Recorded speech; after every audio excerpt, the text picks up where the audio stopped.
At some point during this degree, I started to experience weird pedagogy as something I was learning how to see. And there is this really defined gap between actual cognition and what a system is able to define as cognition. And it is visible, but only if you learn how to recognize it. Why do we want to recognize it, you may ask? That's a great question.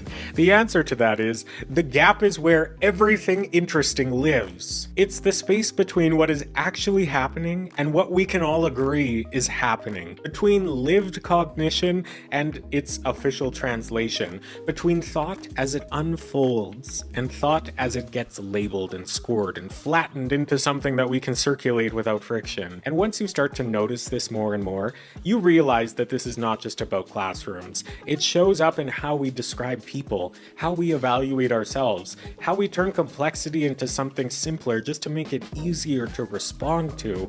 Weird pedagogy is the name that I gave to that recognition inside teaching, but the mechanism itself is everywhere. And I don't think I fully realized this until I started watching my own thinking change in response to evaluation itself.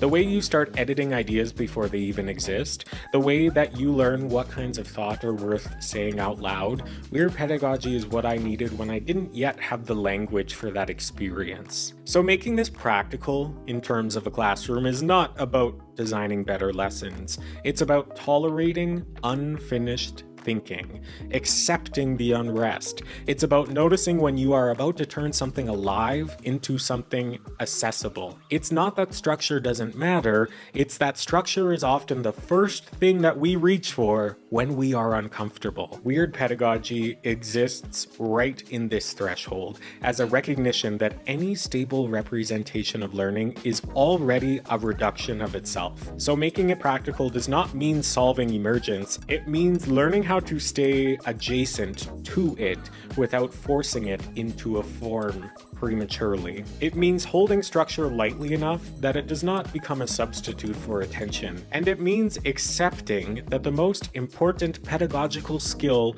may not be clarity, or control, or even design, but restraint. The restraint to not finalize what is still becoming.